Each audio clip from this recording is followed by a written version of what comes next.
je m'appelle Anne de Haro, je suis juriste de formation. Je suis aussi l'ancienne déléguée syndicale CGT de Wolters Kluwer France, qui est une entreprise qui est plus connue en France sous le nom des éditions Lamy ou du groupe Liaison. Je suis aussi devenue une lanceuse d'alerte. Je suis aussi au chômage maintenant puisque j'ai été licenciée pour faute grave de cette entreprise après avoir dénoncé plusieurs scandales.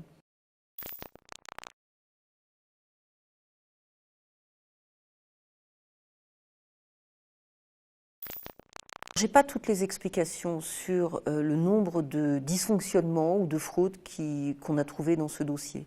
En tout cas, ce qu'on voit, c'est qu'à la base, il y a un montage financier qui est fait pour faire de l'optimisation fiscale ou de l'évasion fiscale.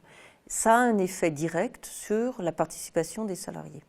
Alors il faut savoir que la participation des salariés, ça a été institué à la fin des années 60 par le général de Gaulle qui croyait mettre fin à la lutte des classes en permettant aux salariés des entreprises de toucher une part des bénéfices, une part des profits produits par leur travail dans l'entreprise.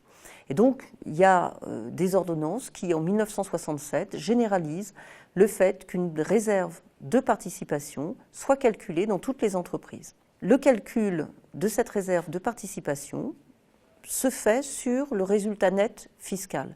Donc forcément, dès qu'on fait de l'optimisation fiscale ou de l'évasion fiscale et qu'on se débrouille pour mettre à zéro le résultat net fiscal de l'entreprise, en France, on obère la participation des salariés.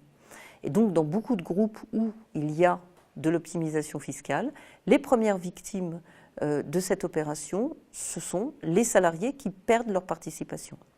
Et ils vont être victimes une deuxième fois d'ailleurs, parce que évidemment, tous ces impôts qui ne sont pas payés, ces impôts sur les sociétés qui ne sont pas payés à l'État français, à la collectivité, ce sont les salariés solvables qui vont devoir compenser ces impôts et payer la part que les entreprises ne payent plus.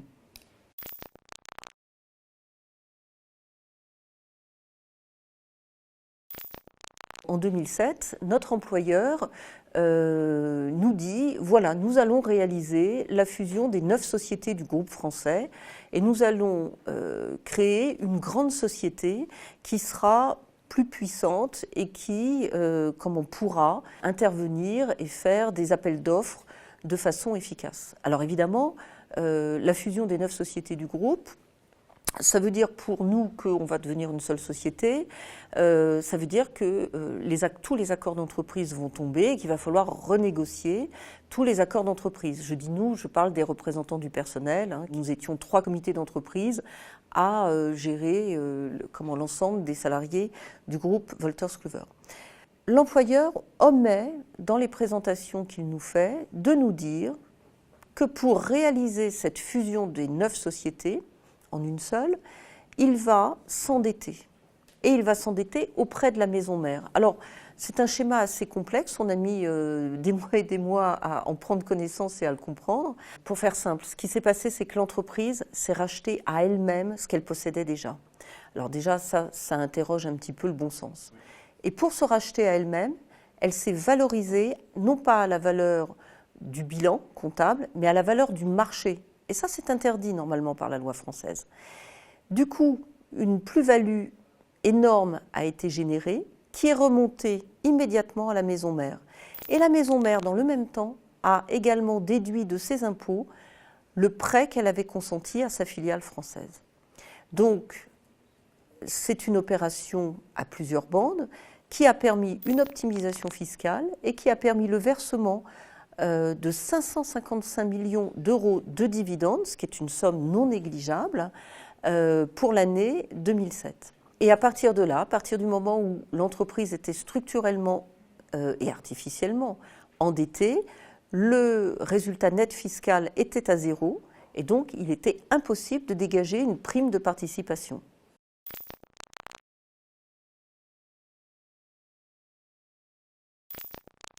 Alors, ce qui nous est arrivé, c'est qu'on gagne donc devant la Cour d'appel de Versailles en février 2016 et elle considère que l'entreprise a procédé à des manœuvres frauduleuses et qu'elle doit recalculer une réserve de participation. Donc on est tous très contents. Malheureusement, notre employeur, Wolters Kluwer France, décide de se pourvoir en cassation.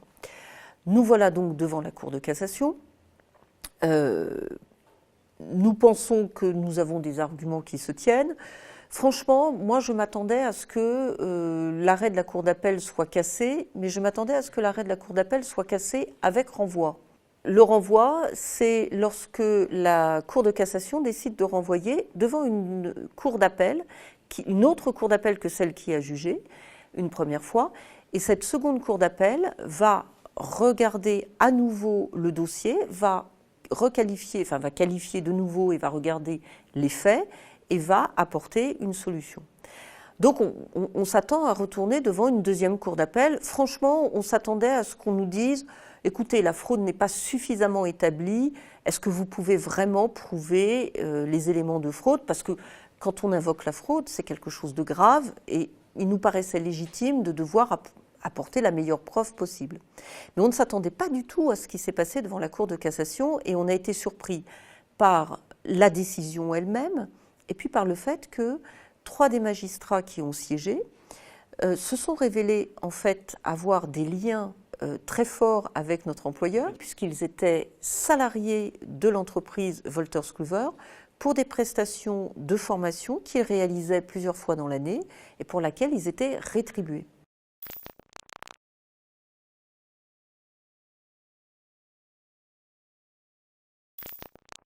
Aucun magistrat n'a le droit d'être salarié d'une entreprise privée, c'est dans le statut de la magistrature. Après, il peut arriver que des magistrats soient amenés à collaborer pour des conférences, pour des écrits avec des entreprises privées. Mais dans ce cas-là, il y a une règle qui s'impose à tous les magistrats en France et que les magistrats suivent assez scrupuleusement. Il y a 8000 magistrats, je crois, en France. Il n'est pas du tout question de remettre en cause les magistrats qui travaillent très sérieusement. Et la règle que suivent ces magistrats, elle est simple. Lorsqu'ils ont un lien direct ou indirect avec une des parties, ils se retirent du dossier et c'est un autre magistrat qui prend leur place pour ne pas participer à l'affaire.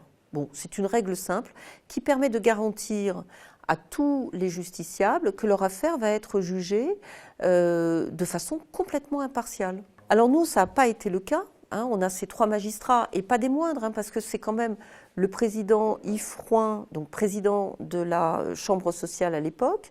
Donc c'est un personnage important, parce que le président de la Chambre sociale, il a un rôle déterminant dans la fixation de la jurisprudence, c'est-à-dire de l'interprétation des lois en matière de droit du travail et de protection sociale. Donc c'est vraiment important. Il y a aussi le doyen de la Chambre sociale de la Cour de cassation, Jean-Guy Huglot, et puis une conseillère, Laurence Pécaud-Rivolier. Et ces 3 magistrats, en fait, donnent régulièrement des conférences ou font des journées d'études rémunérées pour la société Wolters Kluwer France.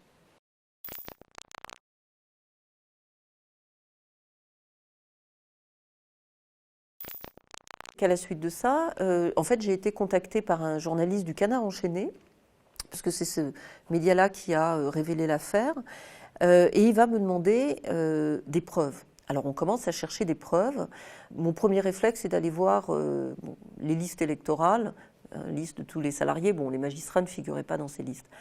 Par contre, à notre grand étonnement, ils figuraient dans le registre du personnel comme salariés, formateurs. D'ailleurs, ils étaient même qualifiés d'employés, pas de cadres. Ça veut dire qu'on ne reconnaissait pas leurs compétences et leurs qualifications. Ils figuraient et aussi également, alors ça, moi, je suis tombée des nues. Je suis une ancienne secrétaire de comité d'entreprise et je les ai retrouvés dans des listings comme bénéficiaires des chèques cadeaux de Noël. Alors là, je ne m'y attendais pas. Donc, ce sont des listings qui sont établis par l'employeur, communiqués au comité d'entreprise. Donc voilà, on les a retrouvés là. Donc voilà, et donc on a prouvé qu'ils étaient salariés. Et d'ailleurs, quand le journaliste du Canard est allé les voir, ils n'ont pas nié, ils ont pour certains montré leur fiche de paye. Donc voilà, la réalité de la relation de travail était établie.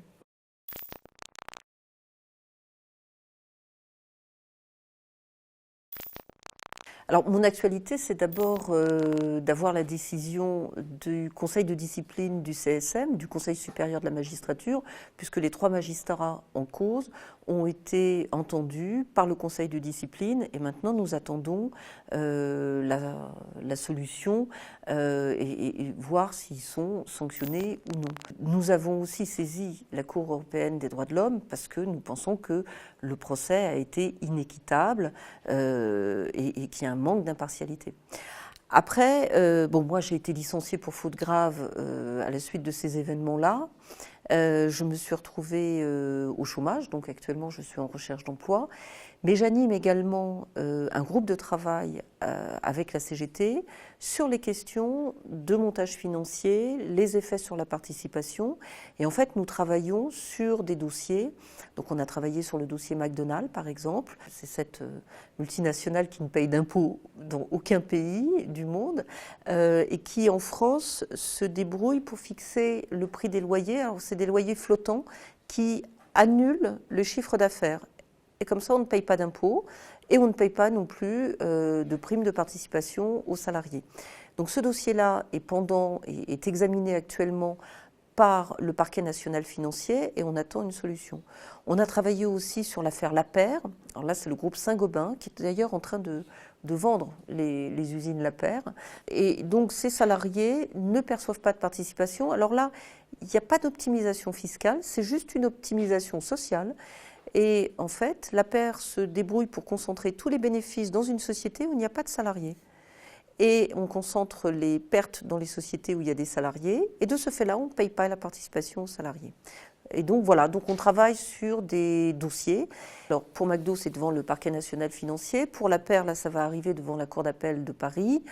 Donc nous, notre travail, on travaille avec des avocats, des experts comptables et avec des professeurs de droit parce qu'on a compris avec l'affaire Wolters-Kluwer qu'on avait besoin de se muscler au niveau de notre réflexion, de nos pratiques et de nos façons d'agir. Il faut aussi qu'on forme les élus du personnel à poser les bonnes questions, à repérer les problèmes, et il faut repérer les problèmes en amont le plus tôt possible, parce qu'une entreprise qui fait de l'optimisation fiscale, nécessairement, elle s'assèche, elle devient exsangue, et à la finale, il y a toujours des plans sociaux. Et c'est comme ça que les entreprises se dévitalisent également et qu'elles perdent leur substance. Et après, ça se termine en liquidation d'entreprise, donc voilà, donc bon, plan social. Et donc, il est important d'agir dès le début. C'est aussi important pour les citoyens de savoir, de connaître les entreprises qui font de l'optimisation fiscale et qui ne payent pas la part d'impôt qu'elles devraient payer.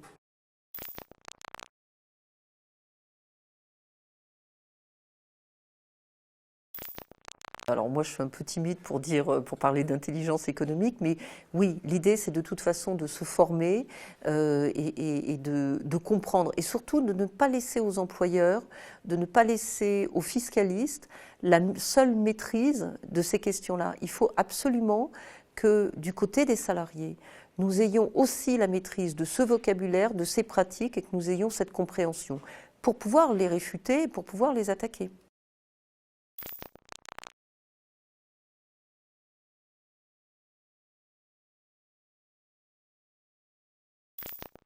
Alors tous les salariés qui veulent nous contacter peuvent nous contacter sur le site de l'UGICT. Il y a une fiche contact en nous expliquant quel est leur problème et on leur répondra. Et bien entendu, on est absolument ouvert à tous les partenariats et évidemment avec le média, parce que ce qui est important pour nous maintenant, c'est d'arriver à avoir la couverture la plus large possible pour dire aux salariés qu'il y a des solutions et qu'on peut se battre, y compris judiciairement, même si c'est difficile, mais qu'on peut arriver à tordre le bâton dans l'autre sens et arriver à avoir des victoires et faire reculer le pouvoir des financiers dans l'entreprise. C'est un combat qu'il faut mener et c'est un combat qu'on peut gagner.